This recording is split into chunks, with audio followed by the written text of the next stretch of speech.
Do you want to hear a successful founder's opinion on whether you should start your own company? Today, we're going to hear from Jeremy Chung, founder of Dishcrawl Co. Jeremy has worked with hundreds of food brands around Bay Area and Los Angeles, and he's going to tell us about his journey so far and the truth behind what it's like to be an entrepreneur. My name is Jeremy Chung, and I run a creative production agency called Dishcrawl. Dishcrawl is a creative production agency for food brands. We focus on producing photography and videography for clients around San Francisco and LA, and then branding and design. So we produce a lot of marketing collateral for these people.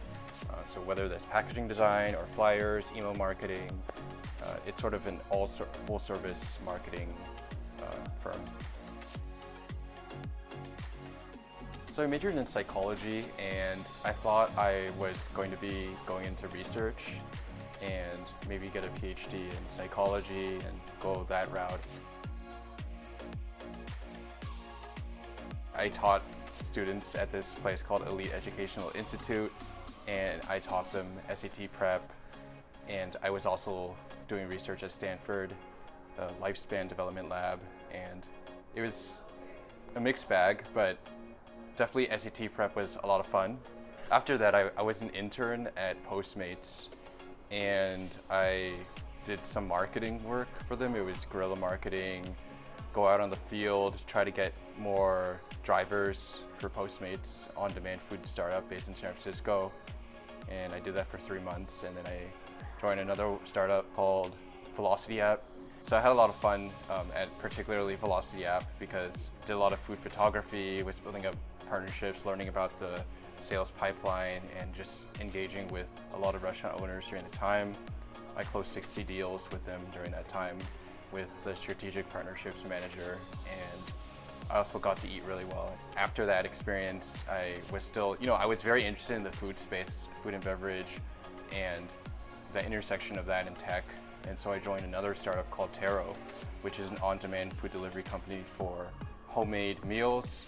And they recently were acquired. I was in charge of business development there, and I believe I was like the 5th employee there, working closely with the CEO.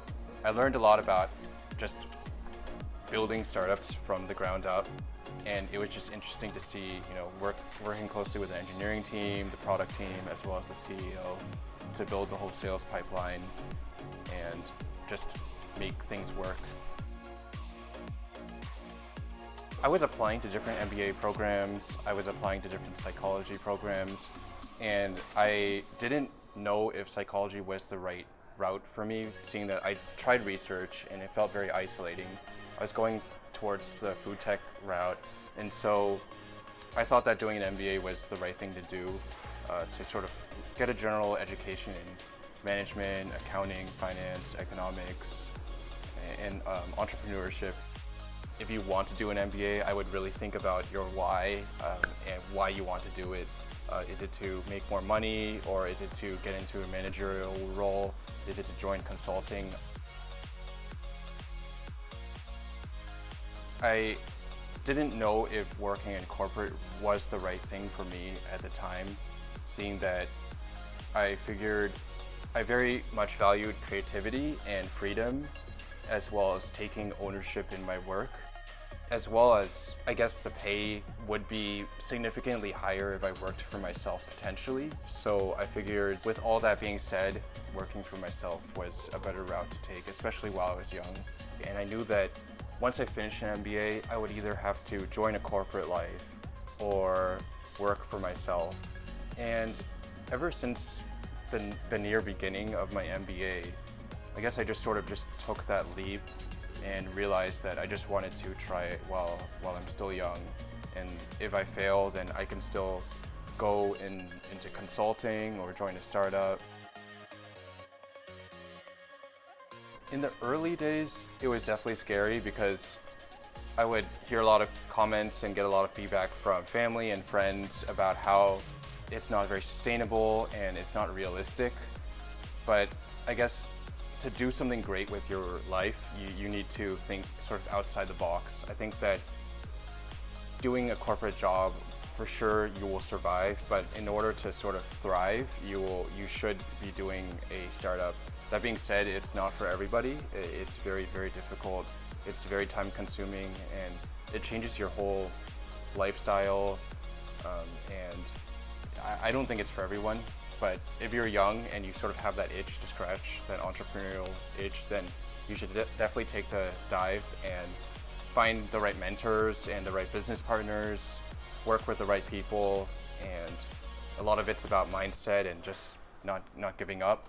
But that being said, you do have to be realistic and sort of hedge against your risk, and make sure that you are doing things that are ethical, and also improving upon your cash flow from month to month. And if you don't have any cash in the beginning, that's definitely okay. But you need a plan in the second year, of course, and the third year. Moving forward, you need to have that growth. And growth in startups is never linear.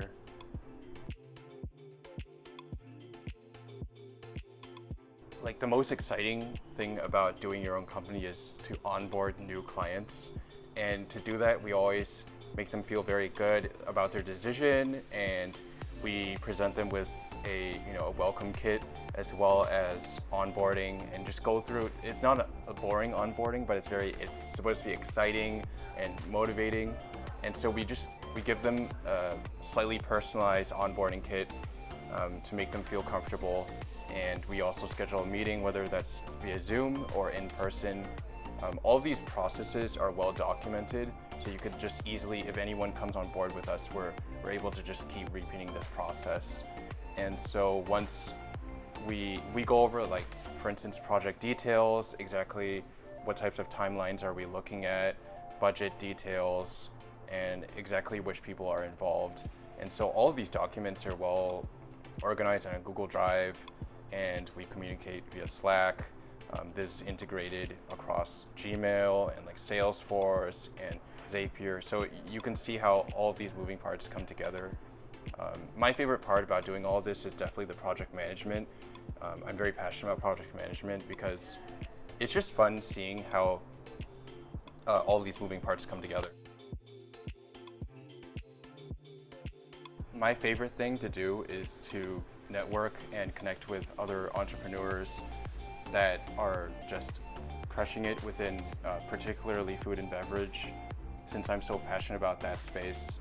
And I guess the best way to do that is to reach out to them on LinkedIn or AngelList. If you work at a co-working space, you are within a few feet of a lot of these other founders, and you can definitely easily schedule time from one founder to another to chat. So that really helps me stay grounded in the work I do. It helps me improve upon my mindset. I also like listening to podcasts on SoundCloud.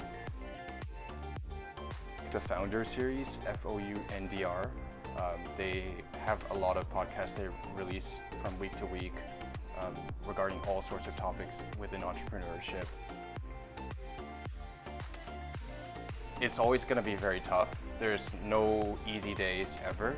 You just have to force yourself. Even, I have to say, you can't wait for motivation to strike. You have to just keep pushing yourself to go forward, and make sure you take care of yourself well, that you sleep well, that you eat really well, that you're socializing with friends, and that puts you in the right mindset. Hopefully you're surrounding yourself with the right people. If you're not, definitely rethink that. But definitely just take care of yourself, and hopefully you'll be able to keep pushing forward. Entrepreneurship is highly isolating. It's depressing if you don't have any cash flow, especially in the beginning, or even after 3 years. It's common to not have good cash flow. And even if you do, you might be burning a lot of cash. So that is very, very risky, and it's very, it's just very hard on you. So you have to find outlets beyond what you do. So for me, it's exercise. I like exercising every single day. I like doing high intensity interval training. I go on a lot of hikes and walks outside at night around the Bay Area.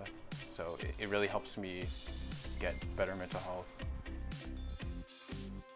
I fly drones, and I fly at all of these different places around Bay Area and LA, and I make YouTube videos about entrepreneurship, finance, technology, joint venturing, and life. I would definitely say, on the contrary, don't start your own company. But if you really, really want to, after hearing me and a lot of other people say don't, if you really have that itch, I definitely think you should.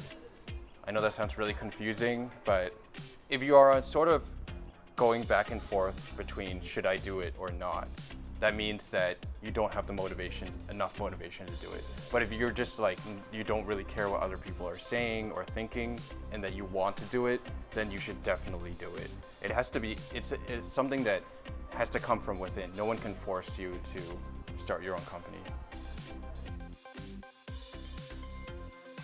I think building a startup is all about relationships, especially in the beginning, and finding the right people to work with, whether that's people that work with you or clients, just finding those right people.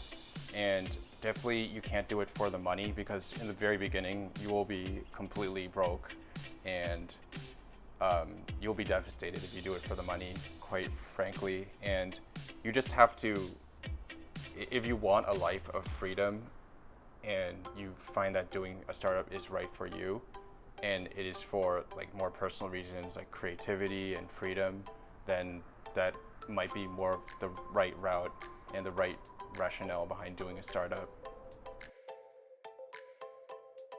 I want to maybe start another startup after this. I think I've been mentioning for a while, but definitely some online to offline experience surrounding health and wellness. I've been sort of planning it, but I think that I have a lot on my hands right now with Dish Crawl, so I think that is sort of in the 1 to 3 years type of time frame.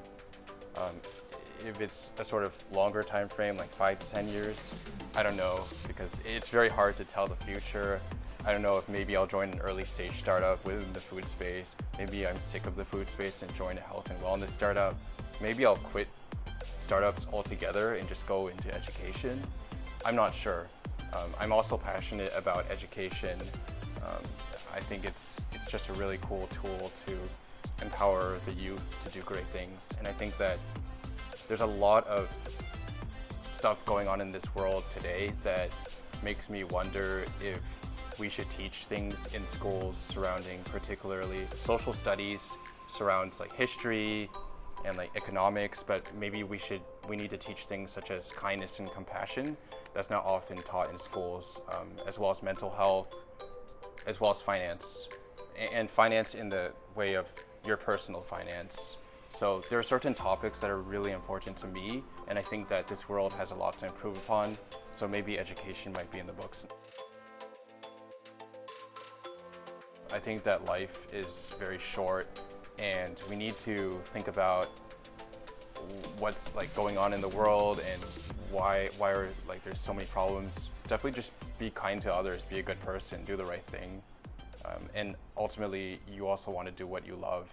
Thank you so much for watching today's episode, and I hope you enjoyed hearing about Jeremy's story. I always learn something new every time I talk to one of my interviewees and feel inspired to continue to work on my passions. Please share with someone who you think can benefit from watching this video, and let Jeremy and I know what you got most out of his story in the comments below.